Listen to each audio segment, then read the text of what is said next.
आप सभी को बहुत बहुत नमस्कार। यशवंत सर क्लासेस में आप सबका स्वागत है। आज हम यहाँ पर जानने वाले हैं महाकाव्य। महाकाव्य किसे कहते हैं।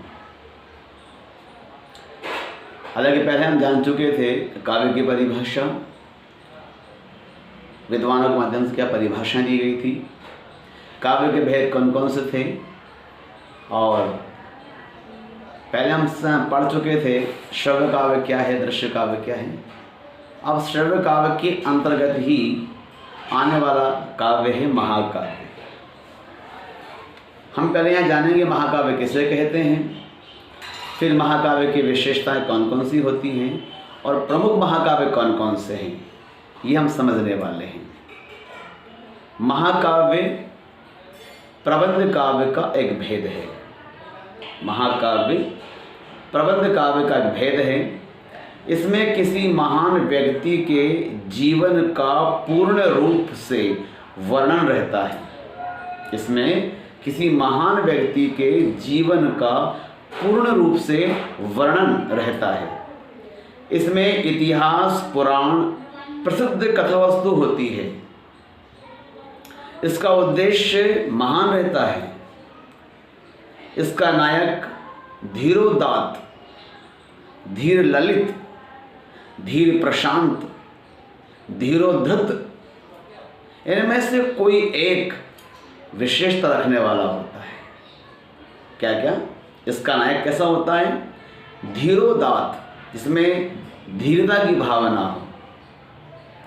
धीर ललित, जो बहुत सौम्य प्रकृति के साथ साथ जिसके अंदर सबको सुनने समझने का भाव हो। धीर प्रशांत, इतना वो गहरा हो कि वह हर एक बात को बड़ी गंभीरता से सुनकर समझकर अपना निर्णय देने वाला हो। धीरोद्धत, जो कभी भी अपनी धीरता खोता नहीं है। इनमें से कोई एक विशेषता रखने वाला महानायक उस महाकाव्य का प्रमुख पात्र होता है। नायक का पूर्ण जीवन महाकाव्य में वर्णित रहता है। मतलब उसके जन्म से लेकर तो उसका जीवन के अंतिम समय तक का पूरा एक एक क्षण का, एक एक पल का, एक एक क्रियाकलाप का वर्णन महाकाव्य के अंतर्गत रहता है। संक्षेप में हम कह सकते हैं कि महाकाव्य ऐसी छंदोबद्ध कथात्मक रचना होती है जिसमें संपूर्ण युग जीवन का चित्रण महान उद्देश्य से प्रेरित होकर गरिमामय शैली में प्रभावान्विति के साथ किया जाता है। ये संक्षेप में इसकी परिभाषा हो गई। संक्षेप में हम कह सकते हैं कि महाकाव्य ऐसी छंदोबद्ध, छंद में बंधी हुई कथात्मक रचना होती है जिसमें संपूर्ण युग जीवन का चित्रण महान उद्देश्य से प्रेरित होकर गरिमामय शैली में प्रभावान्विति के साथ किया जाता है। वही महाकाव्य होता है। अब महाकाव्य की विशेषताएं और जान लेते हैं हम कि महाकाव्य की विशेषताएं कौन कौन सी होती हैं।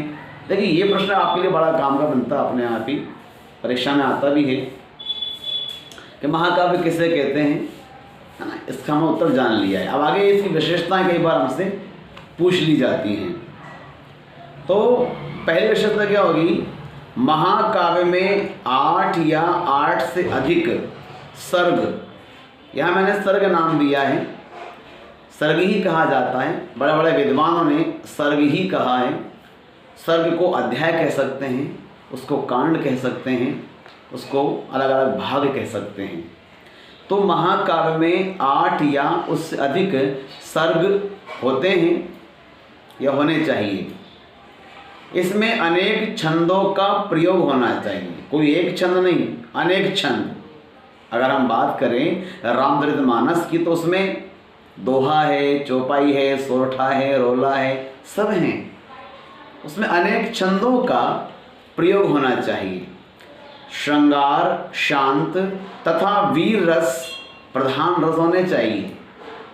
महाकाव्य में श्रृंगार रस भी हो, वीर रस हो और शांत रसों का बहुत बढ़िया सामंजस्य अगर रहेगा तो महाकाव्य अपने आप सफल रहेगा।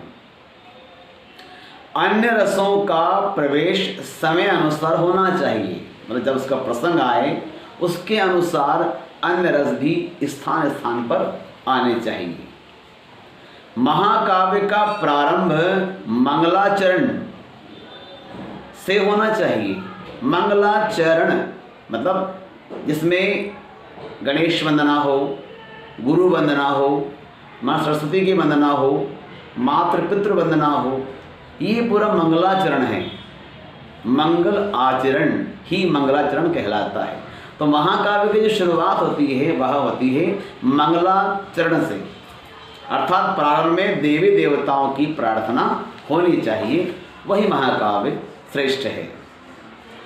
प्रत्येक सर्ग के प्रारंभ में और अंत में नवीन छंद होना या नवीन छंद योजना होनी चाहिए। मतलब जो प्रत्येक सर्ग प्रारंभ हो रहा है उस महाकाव्य का, उसके प्रारंभ और अंत में कोई नवीन छंद योजना होनी चाहिए।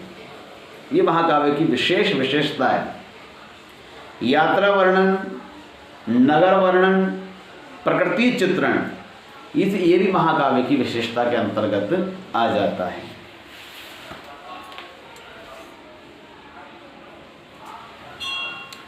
अभी आ रहे हैं। अब हम यह जानते हैं कि महाकाव्य कौन कौन से हैं और उनके कौन कौन से रचनाकार हैं। सबसे पहला नाम आता है गोस्वामी तुलसीदास जी का। इनका महाकाव्य है रामचरितमानस। फिर है मैथिली शरण गुप्त जी, इनका महाकाव्य है साकेत। साकेत का मतलब होता है अयोध्या। ये भी राम काव्य है, याद रखिएगा। फिर है मलिक मोहम्मद जायसी, इनका महाकाव्य है पद्मावत। फिर है जयशंकर प्रसाद का महाकाव्य है कामायनी। फिर है अयोध्या सिंह उपाध्याय हरियोध, इनकी रचना है महाकाव्य है प्रिय प्रवास, वैदेही वनवास आदि। फिर है श्री कृष्ण सरल, इनका महाकाव्य है भगत सिंह। अगला नाम है कवि का सुमित्रानंदन पंत का महाकाव्य है लोकायतन। अगले महाकवि हैं चंद बरदाई, इनका महाकाव्य है पृथ्वीराज रासो। ये आदिकाल की रचना है पृथ्वीराज रासो, याद रखिएगा।